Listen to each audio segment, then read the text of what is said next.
Assalamualaikum warahmatullahi wabarakatuh. Selamat datang di channel saya.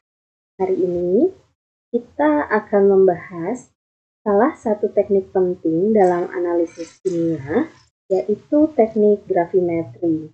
Teknik ini sering digunakan dalam analisis kuantitatif untuk mengukur massa atau perubahan massa suatu zat. Mari kita mulai. Gravimetri merupakan suatu teknik analisis kuantitatif yang menggunakan prinsip pengukuran massa atau perubahan massa untuk menentukan konsentrasi senyawa atau unsur yang ada di dalam sampel. Secara umum, gravimetri terdiri dari beberapa tipe menurut prinsipnya, yaitu gravimetri pengendapan, gravimetri penguapan, elektrogravimetri, serta gravimetri partikulat. Namun, yang akan kita bahas hari ini adalah metode gravimetri pengendapan. Gravimetri pengendapan pada dasarnya terdiri dari 4 tahap utama, yaitu tahap pengendapan, tahap penyaringan endapan, tahap pengeringan endapan, dan yang terakhir adalah tahap penimbangan endapan. Untuk bisa memahami setiap tahapannya dengan baik, mari kita simak setiap tahapannya satu persatu. Pada proses penyaringan, alat dirangkai sedemikian rupa. Contohnya adalah ketika kita ingin memisahkan endapan, di sini kita menggunakan kertas saring sebagai media untuk memisahkan antara endapan dengan supernatannya. Di sini kita lakukan setup alat dengan menggunakan statif dan juga klem. Kemudian kertas saring kita lipat, kemudian kita tempatkan di dalam corong seperti berikut. Kemudian endapan dan supernatan yang akan dipisahkan kita tuangkan dengan menggunakan batang pengaduk seperti yang terlihat di gambar ini. Pada proses pemisahan, ujung corong pemisah itu ditempelkan pada gelas kimia. Hal ini bertujuan agar ketika cairan dituangkan ke dalam kertas saring, terjadi gaya adesi antara dinding gelas kimia dan cairan supernatan.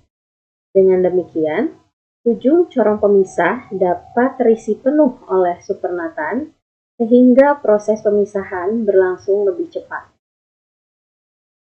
Langkah-langkah dalam proses pemisahan adalah sebagai berikut.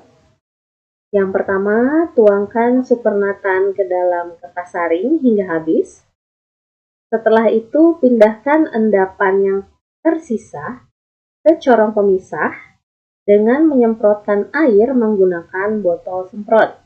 Dengan cara ini, penyumbatan pada pori-pori kertas saring dapat dicegah sehingga proses penyaringan menjadi lebih cepat dan lebih efisien.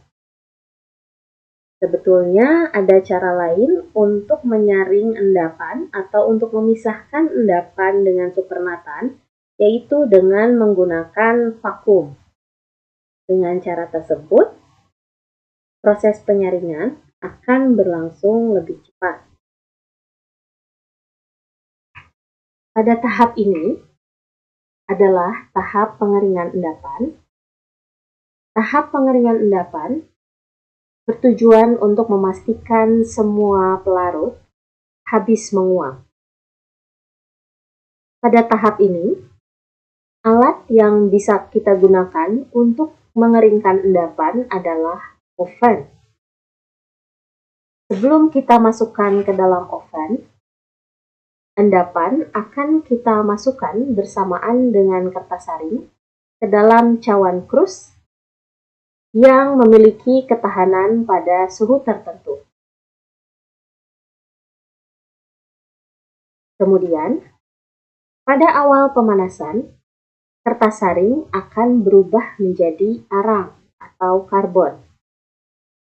Selanjutnya, karbon tersebut akan terbakar dan berubah menjadi gas karbon dioksida. Pada akhirnya, yang tersisa di dalam cawan krus hanyalah endapan murninya saja.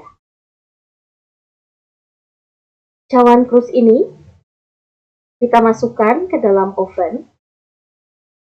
Jikalau memang yang kita inginkan untuk menguap hanyalah air dan pelarut-pelarut volatil dengan titik didih yang rendah atau di bawah 100 derajat Celcius, kita cukup memastikan bahwa kita mengeset suhu oven tersebut sekitar 110 derajat Celcius. Tahap selanjutnya adalah tahap penimbangan endapan. Tahap penimbangan endapan bisa dilakukan dengan neraca analitik, tentunya dengan ketelitian yang tinggi, sehingga faktor kesalahannya itu akan rendah. Apa yang harus dilakukan pada saat kita menimbang? Sebelum kita menimbang, bahkan sebelum kita melakukan pengeringan, masa awal cawan itu harus kita timbang. Masa awal cawan ini adalah masa cawan yang belum terisi dengan endapan dan kertas saring. Setelah proses pengeringan dilakukan, masa akhir cawan yang terisi endapan kemudian kita timbang, sehingga endapan yang kita peroleh merupakan selisih dari kedua nilai masa cawan awal dan masa cawan akhir. Selisihnya tersebut memberikan informasi mengenai masa endapan yang diperoleh dalam satuan gram. Di sini saya akan menyampaikan bagaimana kita melakukan penentuan kadar analit ion kalsium dalam sampel. Seperti yang kita tahu bahwa ion kalsium itu akan mengendap dengan adanya reaksi ion oksalat sebagai kalsium oksalat. Dari persamaan reaksinya, dapat diketahui bahwa 1 mol ion kalsium itu akan sama dengan 1 mol kalsium oksalat karena koefisien dari kalsium dan kalsium oksalat sama-sama 1. Bagaimana kita bisa menentukan kadar kalsium dalam sampel? Kita sudah mengendapkan kalsium tersebut menjadi kalsium oksalat, sehingga melalui persamaan mol kalsium sama dengan mol kalsium oksalat, dapat kita tentukan berapa banyak analit atau ion kalsium yang terdapat dalam sampel. Seperti kita tahu bahwa mol merupakan massa dibagi dengan massa molar. Nah, informasi mengenai massa molar ini bisa kita peroleh dari tabel periodik. Sehingga, mol kalsium adalah massa kalsium dibagi dengan massa molar kalsium, sedangkan mol kalsium oksalat adalah massa kalsium oksalat dibagi dengan massa molar kalsium oksalat. Kemudian, untuk menentukan massa kalsium dapat kita peroleh melalui perpindahan ruas dari persamaan sebelumnya, sehingga massa kalsium didapatkan dari hasil pembagian antara massa molar kalsium dibagi dengan massa molar kalsium oksalat dikali dengan massa dari endapan, yaitu massa kalsium oksalat. Hasil bagi dari massa molar kalsium dibagi dengan massa molar kalsium oksalat menghasilkan satu tetapan yang kita sebut dengan faktor gravimetri. Hasil pembagian dari massa molar kalsium dan massa molar kalsium oksalat itu bisa kita sebut sebagai faktor gravimetri. Sehingga bisa kita simpulkan bahwa massa analit, dalam hal ini massa kalsium yang akan kita tentukan, itu akan sama dengan faktor gravimetri dikali dengan massa endapan yang kita timbang. Contoh lain adalah sampel dengan massa 0,3500 gram diketahui mengandung ion kalsium. Ke dalam sampel tersebut ditambahkan pengendap ion oksalat, sehingga seluruh ion kalsium mengendap sebagai kalsium oksalat dengan massa endapan sebesar 0,1735 gram. Pertanyaannya adalah, bagaimana kita bisa menentukan persentase massa kalsium dalam sampel tersebut, atau persen W per W kalsium dalam sampel.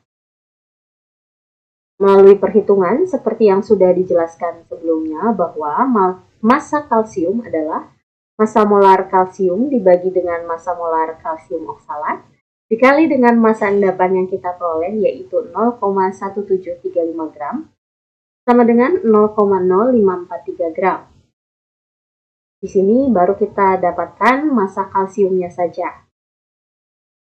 Kemudian, bagaimana kita mendapatkan persentase kalsiumnya? Persentase kalsiumnya dapat kita peroleh dari massa kalsium itu sendiri, dibagi dengan massa dari kalsium oksalat dikali 100%, sehingga bisa kita hasilkan nilai sebesar 15,51. Begitulah pengantar untuk gravimetri pengendapan, mulai dari proses pengendapan hingga penimbangan dan perhitungan. Terima kasih atas perhatiannya. Jika ada pertanyaan, boleh sampaikan di kolom komen. Terima kasih. Wassalamualaikum warahmatullahi wabarakatuh.